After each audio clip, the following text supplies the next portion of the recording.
Chhattisgarh గరియాంబాద్ encounter లో మృతి చెందిన మావోయిస్టుల సంఖ్య 27కు చేరింది. భద్రతా బలగాలు జరిపిన కాల్పుల్లో మావోయిస్టు పార్టీ కీలక నేతలు మనోజ్ చలపతితో పాటు 27 మంది మృతి చెందారు. మృతదేహాలకి ఇవాళ పోస్టుమార్టం నిర్వహించి కుటుంబ సభ్యులకు అప్పజెప్పనున్నారు. మృతుల సంఖ్య మరింత పెరిగే అవకాశం ఉన్నట్లు సమాచారం. ఈ ఎన్కౌంటర్ తో మావోయిస్టులకు మరో గట్టి ఎదురుదెబ్బ తగిలినట్లయింది. మావోయిస్టులకు వరుసగా ఎదురుదెబ్బలు తగులుతున్నాయి.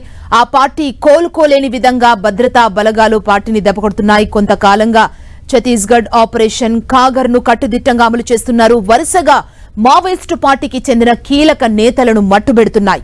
4 రోజుల క్రితం జరిగిన బస్తర్ ఎన్కౌంటర్ లో 18 మంది చనిపోయారన్న వార్త మర్చిపోకముందే తాజా ఎన్కౌంటర్ లో మృతుల సంఖ్య 27కు చేరింది. గత ఎన్కౌంటర్ లో తెలంగాణ మావోయిస్టు పార్టీ చీఫ్ బడే చొక్కారావు చనిపోయాడన్న ప్రచారం జరిగింది. దీనిపై ఇంకా క్లారిటీ రాకముందే ఈసారి ఎన్కౌంటర్ లో మావోయిస్టు కేంద్ర కమిటీకి చెందిన కీలక నేతలు చనిపోయిన విషయం నిర్ధారణ అయింది. గరియాంబాద్ ఎన్కౌంటర్ లో 27 మంది మృతి చెందగా ఇందులో కేంద్ర కమిటీ సభ్యులు మనోజ్ చలపతి ఉన్నట్లు కన్ఫర్మ్ అయింది. ఇదే అంశానికి సంబంధించి తాజా సమాచారం మా ప్రతినిధి సైదులు మనకు అందిస్తారు. సైదులు,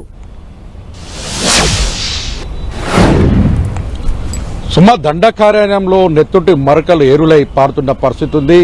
దాదాపుగా మావోయిస్టులు 20 ఏళ్ల పాటు అబూజ్మడ్ కేంద్రంగా దండకారణ్యంలో ఒక ఎర్రకోటను నిర్మించుకున్నారు.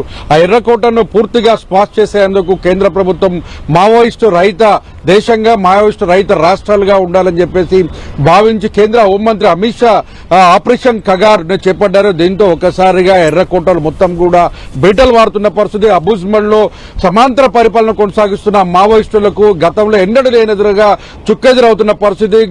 కోలుకోలోని దెబ్బ కూడా తగులుతున్న పరిస్థితి. మనం చూస్తే గత ఏడాది నుంచి ఇప్పటి వరకు దాదాపు 300 మంది మావోయిస్టులు మృతి చెందగా జనవరి 1 నుంచి ఈ రోజు వరకు మనం చూసుకున్నట్లయితే నేటి వరకు కూడా 63 మంది మావోయిస్టులు మృతి చెందిన పరిస్థితి ఉంది.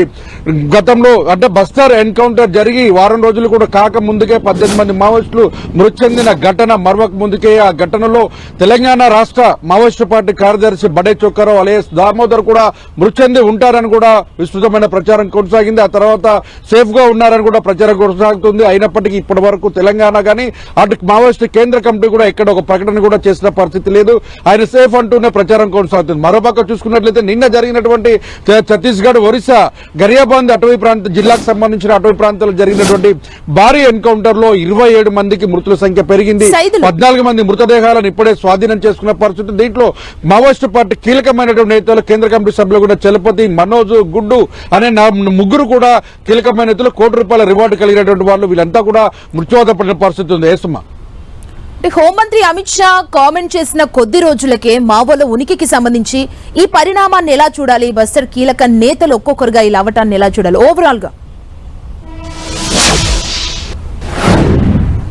ఓవరాల్ గా మావోయిస్టు పార్టీకి చాలా కీలకమైనటువంటి గడ్డుకాలమైన పరిస్థితి కూడా చెప్పుకోవచ్చు. ఎందుకంటే కరోనా కాలం నుంచి కూడా మావోయిస్టులు అనారోగ్య సమస్యలతో బాధపడుతూ కీలకమైనటువంటి నేతలు అటు ఆర్కే కావచ్చు, ఆ తర్వాత యాప ఆదినారాయణ కావచ్చు, మొత్తంగా వీరంతా కూడా మృతి చెందిన పరిస్థితి. ఆ తర్వాత 3 ఏళ్ల పాటు తెలంగాణలో ఛత్తీస్గఢ్ అంటే తెలంగాణకు సంబంధించిన రాష్ట్ర కార్యదర్శి ఎన్నిక కూడా ఆలస్యం జరిగింది. బడే చొక్కారావు అలియాస్ దామోదర్ ఏడాదికి గత జనవరిలోనే ఆయన బాధ్యతలు చేపట్టిన పరిస్థితి ఉంది.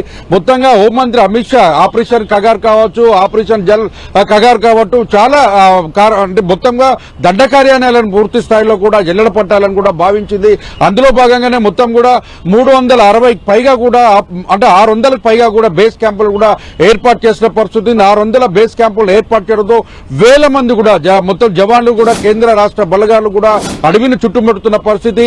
ఇప్పుడు మావోయిస్టు పార్టీలకు సంబంధించినటువంటి రిక్రూట్మెంట్ కావచ్చు, వారికి ఉన్నటువంటి దండ కార్యాలయంలోకి పూర్తిగా సిగ్నల్ సంస్థ సిగ్నల్స్ ఏర్పాటు చేయడము, రోడ్లు ఏర్పాటు చేయడము, అదే బేస్ క్యాంపులు పెరుగుతున్న కొద్ది రవాణా పెరగడంతో ఒక్కసారిగా మావోయిస్టులు సంబంధించినటువంటి ఏదో కీలకమైన దండకార్యం ఉందో ఆ దండకార్యానికి సంబంధించినటువంటి ప్రాంతాలు కూడా నేరుగా డ్రోన్ల ద్వారా ఐడెంటిఫికేషన్ చేయడం, సిగ్నల్ ట్రేస్ అవుట్ చేయడం, ఆ తర్వాత మావోయిస్టు పార్టీలకు సంబంధించినటువంటి కీలకమైన నేతలు లొంగిపోవడం, అనారోగ్యంతో మృతి చెందడం అనేది చాలా గడ్డుకు పాలైన పరిస్థితి. దీంట్లో ఇప్పటి కేంద్ర హోంమంత్రి అమిత్ షా మాత్రం ఆపరేషన్ కగార్ పేరుతో దండకార్యంలో మొత్తం 6 రాష్ట్రాలకు సంబంధించినటువంటి మావోయిస్టు కేంద్రాలపైన దాడి చేయడం, మొత్తం కూడా వారందరూ కూడా బేస్ క్యాంపులను టార్గెట్ చేస్తూ కూడా దాడులకు పాల్పడుతున్న మావోయిస్టులు ప్రాణాలు కోల్పోతున్న పరిస్థితి కనిపిస్తుంది. పోలీసులు పెద్ద విజయాన్ని సాధించారని కూడా చెప్పుకోవచ్చు. సంధ్య, థ్యాంక్ యూ సైదులు.